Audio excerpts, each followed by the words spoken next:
Hello दोस्तों, मैं doctor केवल आसूदानी सीनियर वेटनरियन एक दफ़ा फिर हाज़िर हुआ हूँ एक नए टॉपिक और नए वीडियो के साथ। आज हम बात करेंगे प्रोटोजोनल डिजीज़ की एक बीमारी होती है, ख़ासकर वो केटल्स में, काउज़ में होती है। उस पर बात करेंगे। हमने पहले भी प्रोटोजोनल डिजीज़ पे बातें की हैं। ये वीडियो भी उसी सिलसिले की एक कड़ी है, क्योंकि कुछ बीमारियां ऐसी हैं जिनको हम इग्नोर करते हैं या ज़्यादा तवज्जो नहीं देते, तो उस वजह से हमारे जो एनिमल्स हैं वो मौत का शिकार हो जाते हैं, नुकसान हो जाता है। और ये भी टिक बॉर्न चीचड़ चीचड़ जो है, चीचड़ की वजह से बीमारी होती है केटल में। सिर्फ केटल में होती है, ये नोट कर लें। मतलब केटल में और बफेलो में भी हो सकती है, पर ज़्यादातर इसका शिकार केटल होते हैं, काव होती हैं।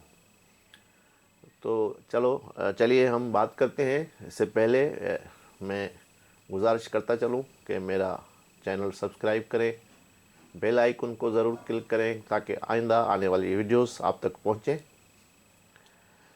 तो मैं बात कर रहा था कि एक प्रोटोजोनल डिजीज़ जिसे हम थैलेरोसिस कहते हैं, गिलेंट्स की बीमारी, आम उर्फ़ आम में अगर हिंदी में और उर्दू में हम बात करें तो वो गिलेंट्स की बीमारी है। मैं ज़्यादातर कोशिश करता हूँ कि सलीस उर्दू में बात करूं ताकि हिंदी समझने वाले, उर्दू समझने वाले आसानी से मेरी बात समझ सकें। इंग्लिश अंग्रेज़ी को कम से कम इस्तेमाल करता हूं। मैं सीनियर वेटनरियन हूं और मैं चाहता हूं कि आपको सलीस उर्दू में जो भी बीमारी है उसकी डिटेल बताऊं ताकि आप बात मेरी आसानी से, आम फार्मर जो है जिसकी अंग्रेज़ी तक पहुंच नहीं है, वो आसानी से इस बात को समझ सके। अच्छा, ये बीमारी मैंने बताया जैसे कि ये प्रोटोजोल बैक्टीरियल होती हैं, वायरल होती हैं, प्रोटोजोल होती हैं, मेटाबॉलिक डिजीज़ होती हैं। ये प्रोटोजोनल डिजीज़ है। जिस तरह रेड वाटर जो बीमारी है जिसमें खून की आमेज होती है, पेशाब में जो खून आता है, वो भी प्रोटोजोनल डिजीज़ है। इसी तरह थैलेरोसिस भी एक भी प्रोटोजोनल डिजीज़ है।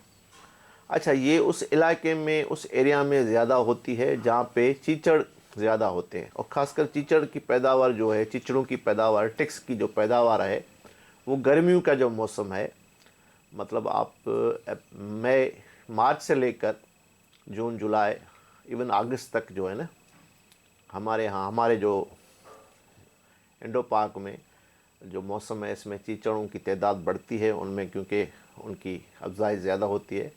ये भी चीचड़ की वजह से बीमारी होती है। एक दफ़ा इस प्रोटोजोनल में अगर किसी जानवर को बीमार है, चीचड़ उसको काट ले, फिर वो अपने साथ उस बीमारी को, जब दूसरे जानवर को काटेगा तो फिर उसको बीमारी ये फैल जाएगी। ये जानवर से जानवर में नहीं लगती, ये नोट कर लें। एक जानवर से दूसरे जानवर में कंटीजियस नहीं है, सिर्फ चीचड़ ही इसके फैलाव का सबब है। अगर चीचड़ से हम बचाया जाए जानवरों को, अगर चीचड़ों को तल्फ किया जाए तो उस बीमारी के चांसेस कम से कम होंगे।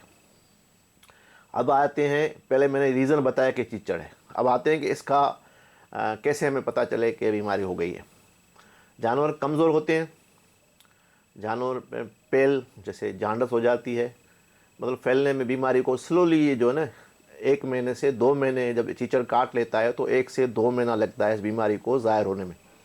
तब तक वो जानवर के अंदर अफजाइश होती रहती है प्रोटोजोन की, उसको उसके खून के अंदर, जो खून के सफ़ेद गाढ़े जो रेड जो सेल्स होते हैं, उनके अंदर ये प्रोटोजोन होता है। इस तरह वो रेड सेल्स को तबाह करता रहता है, और रेड सेल्स ख़त्म हो जाते हैं, हेमोग्लोबिन कम हो जाती है, खून की कमी हो जाती है, एनीमिया हो जाती है, जानवर की कंडीशन पेल हो जाती है।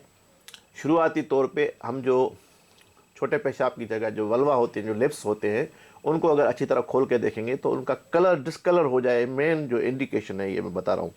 आप इस तरह मालूम कर सकते हैं कि ये थैलेरोसिस है। इसमें ये ग्लैंड पे अटैक करती है। ग्लैंड्स इसलिए बोलते हैं कि ये ग्लैंड्स जो होते हैं, लिम्फ नोड, टिपिकल वेटनरी का टर्म है, लिम्फ नोड होते हैं मुख्तलिफ बॉडी के मुख्तलिफ जगह पे। लिम्फ नोड की बीमारी है, लिम्फ नोड सोयल हो जाते हैं, बड़े हो जाते हैं। पर वो जब बीमारी बिल्कुल ही सीरियस कंडीशन में हो जाती है तो लिम्फ नोड ज़ाहिर होते हैं, सोयल होते हैं पहले, वरना पहले नहीं होते। और एक टिपिकल और भी होती कंडीशन कि जानवर की आँखें जो है ना, पुतली से बाहर बड़ी हो जाती हैं, पुतली से बाहर निकल आती हैं। ये भी एक टिपिकल जो है ना साइन और सिम्टम है बीमारी का। और जो है वो लिम्फ नोड, जो जिस तरह हमारे इस तरह यहाँ पे लिम्फ नोड होता है, इसमें एनिमल की उसी जगह पे आप चेक करेंगे तो वो आलू की तरह, पटाटो की तरह स्वेल नज़र आएगा। स्वेलिंग, थोड़ी स्वेलिंग होगी और जानवर एनीमिया होगी, वीक होगा, चलने में जो इंटॉलरेंस होगा, ज़्यादा नहीं चल सकेगा, सांस उखड़ जाएगी। ये मोस्टली कॉमन जो इंडिकेशन है। तो इसमें कभी दस्त भी हो जाते हैं, कभी कब्ज़ भी हो जाता है, नाक से पानी भी हो आता है।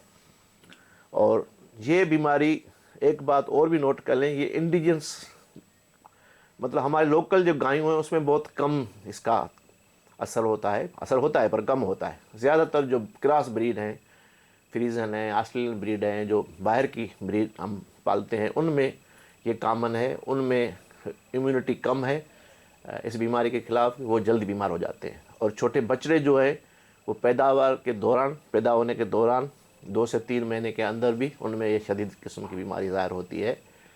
इसका इलाज जो है, बेहतरीन जो इलाज है अवेलेबल है मुख्तलिफ़ कंपनियों की, इमिडोकार्प और विप्राक्विन जो साल्ट्स हैं उनसे इनका इलाज होता है, बेहतरीन किस्म का इलाज। कंटिन्यू अगर सही तरह इलाज किया जाए और किसी अच्छे वेट से, मैं हमेशा कहता हूँ कि सेल्फ मेडिकेशन से बचें। अगर खुद फार्मर समझ में आती है उसको बीमारी, तो ये साल्ट मैंने बताए हैं, इमिडोकार्प और विप्राक्विन जो साल्ट हैं, इनसे इन बीमारी का इलाज होगा। और अपने जानवरों को महफूज रखने के लिए आप कोशिश करें सफाई सुथराई, और चिचड़ों से बचें, चिचड़ों को तल्फ करते रहें अपने फार्म के आसपास, तो आप इस बीमारी से बच सकते हैं। बड़ी मेहरबानी, शुक्रिया।